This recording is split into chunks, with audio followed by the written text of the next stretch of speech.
Helen? Rod, Ang ganda-ganda ng baby natin. Helen, tara na. Tatakas na tayo. Magkabahay ka na. Rod, iwan mo na kami.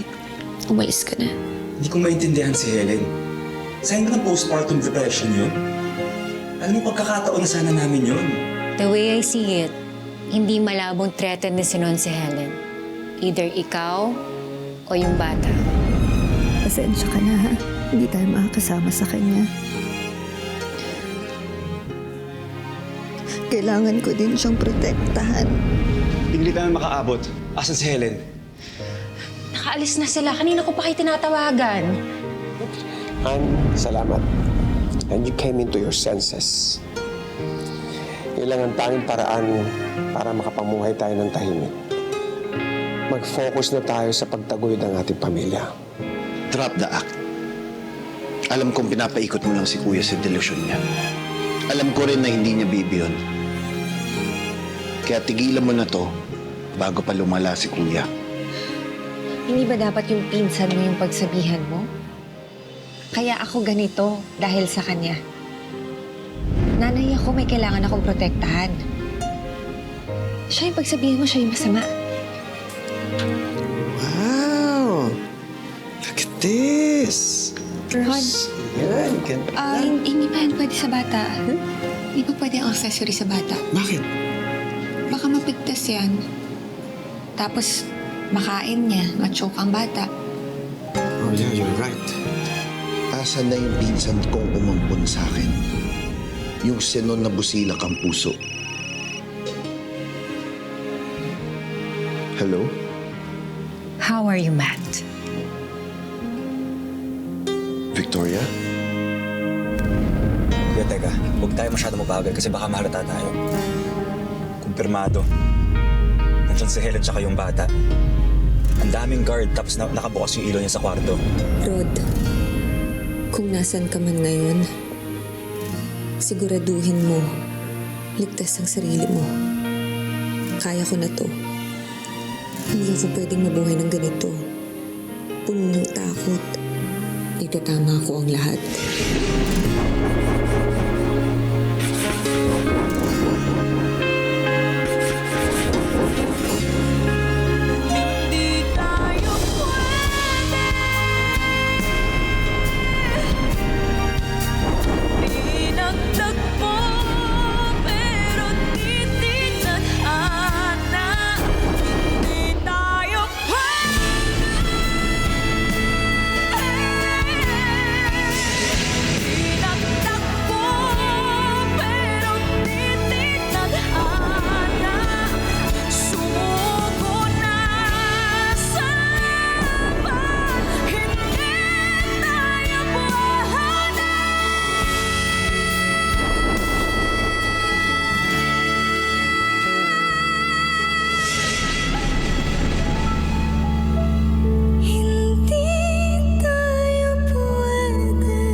Hindi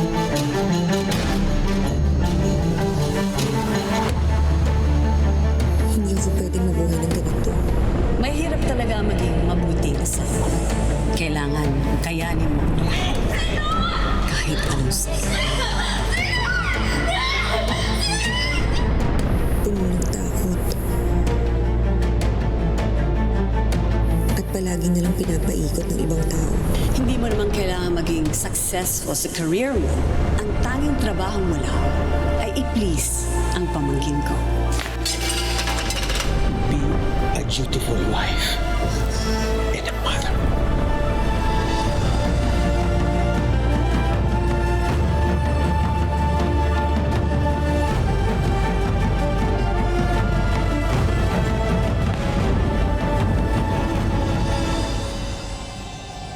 Ma'am, saan po kayo pupunta?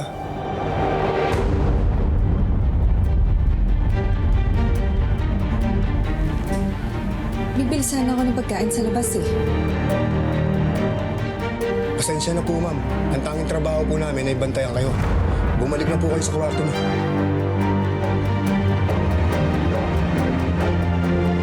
Tara na po. Samahan ko na po kayo.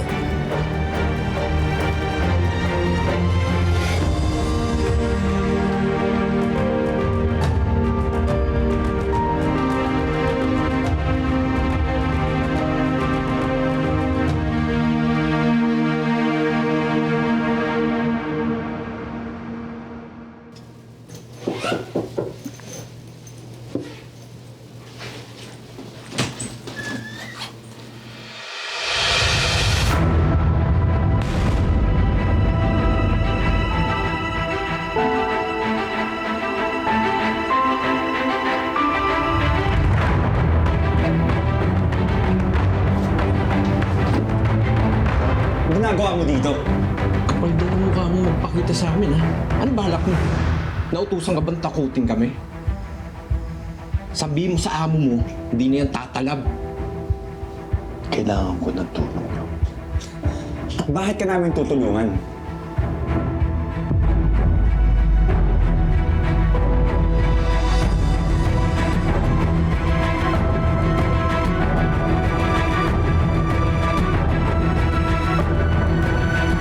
Kasi may plano kami.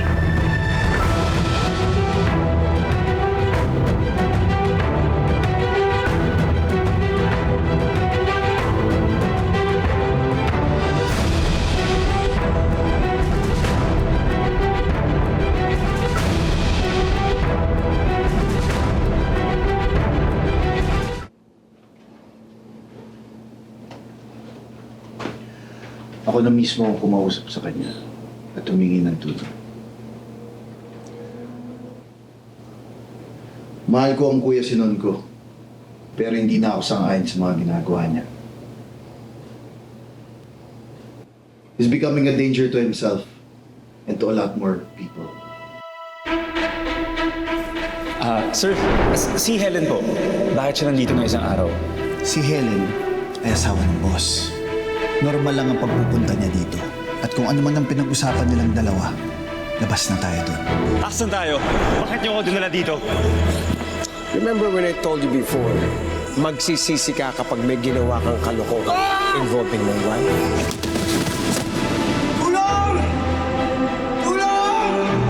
Kung ano man ang gawin ng dalawa, labas ka na doon. Tsaka hindi ka na dapat nakikialam ng personal na buhay ng iba.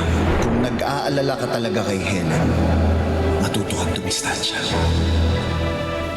At bakit ko naman gagawin yun? Kasi pabalik na si Kuya ngayon sa office at ayaw ka niya makita. Kaya umalis ka na. Ano ba nakialam sa wall design ko? Pinapasa ni Sir Sinon sa interior designer para baguhin. Oh, but that doesn't give you the right na i-bypass ako at baguhin ang design ko. Siguro pa ka na rin ni Sir Sinon doon. Kasi pansin ko lagi kang pumapagitna sa amin dalawa ni Helen eh. Sa tuwing lumalapit ako sa kanya, pinaghihiwalay mo kami.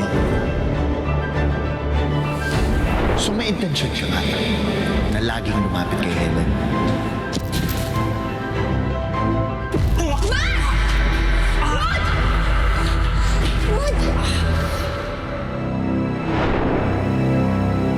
Sa tingin mo, naniniwala kami sa'yo.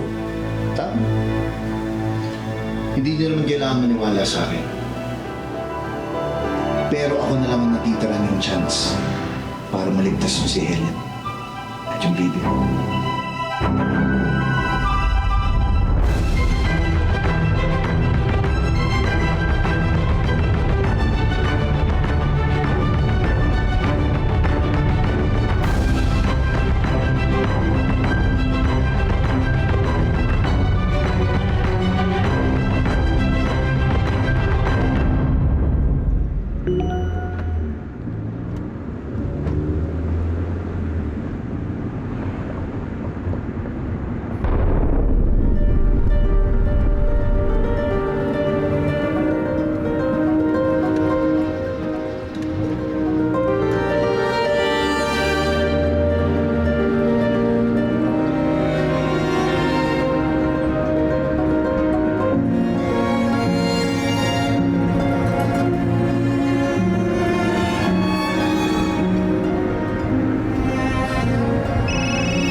Hello?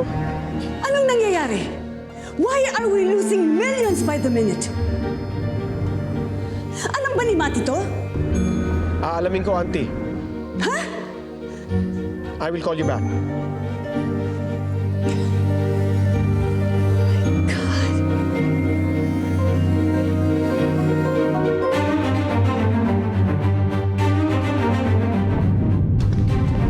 Huwag ko pakilaman. Minsan lang to. Albert, tumigil ka na. Pakilamero ka. Sabi mo, huwag mo akong pakikialaman eh.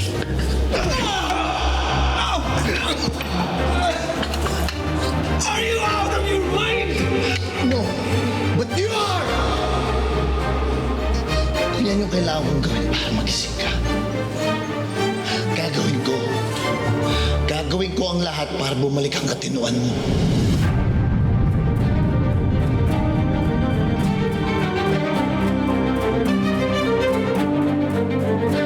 Kung sa tingin mo, na-deserve kong masaktan, why are you pretending to care?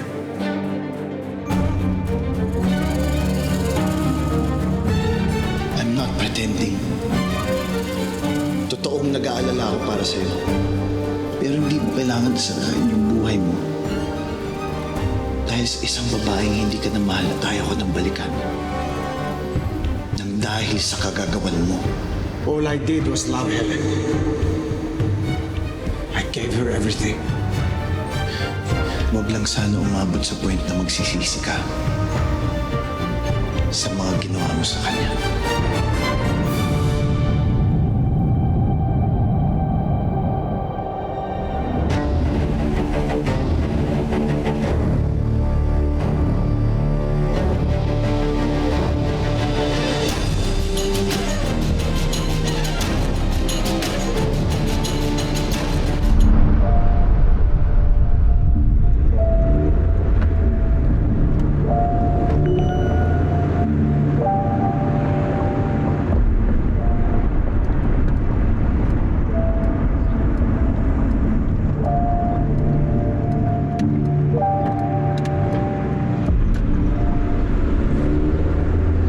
Hindi mo na ako uwi ng bahay, driver.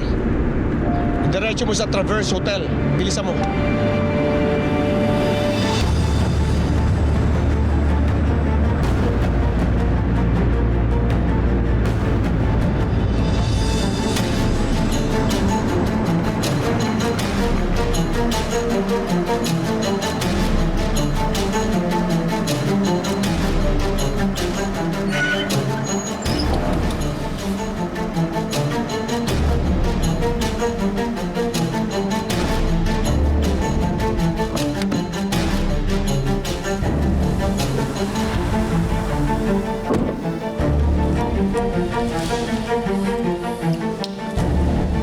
Bawal po kayo pumasok dito. Di ba ako kalala? Second in command ako ni Sir Sino. May pinapakuha siyang papeles para sa opisina. Papasukin mo. Pasensya na po. Bawal po talaga. Gusto mo pasasanti kita? Baguhan ka lang ba dito? Sir, kayo pala yan. Ito, lumabas kayo kung anak. Sir, Matt yan. Pinsan Sir Sanon. Pasukin mo. Sorry po. Next time, kilalanin mo sila nagpapasatas. Sorry po.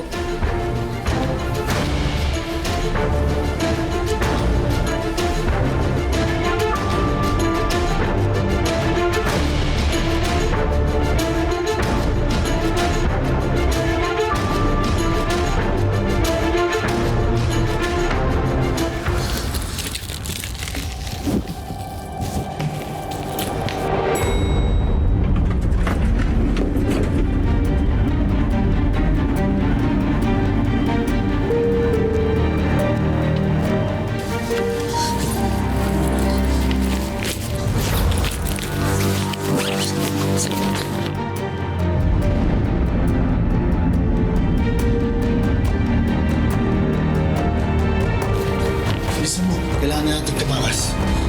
Ano nangyayari? Bakit mo kami tinutulungan? Hindi ko na hayaan malunod si Kuya sa mga delusyon niya.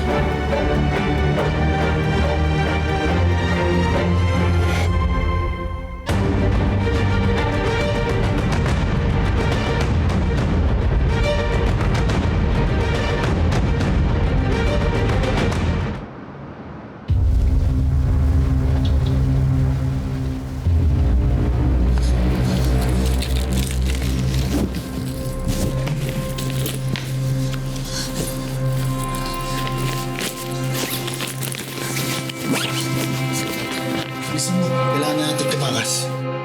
Ano nangyayari? Bakit mo kami tinutulungan? Hindi ko na hayaan malunod si Kuya sa mga delusyon niya. Huwag mo isipin na kapakanan mo yung inaalala ko. Lahat ng to para kay Kuya Sinan.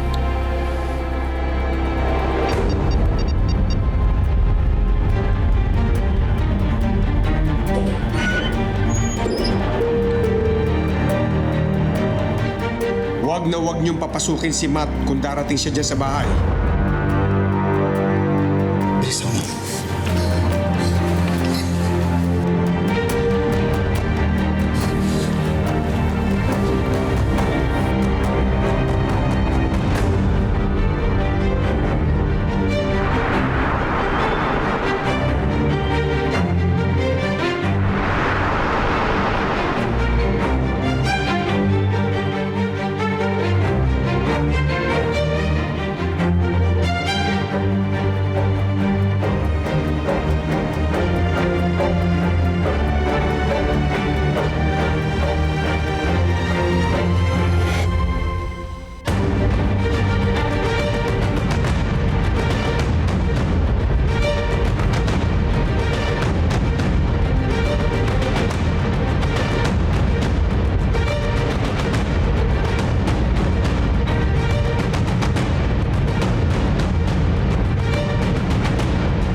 once had enough, Sinon. Hayaan mo nang makaalis si Helen with her baby. And I'll spare your life. Saan kayo pupunta? Bawal kayo lumabas. Inutusan ako ni Kuya Sinon na kunin niyo si Helen pati yung bata. Utos ni Sir Sinon! Bawal kayo lumapit kay ma'am! Sige ma'am, pumasok na kayo ron.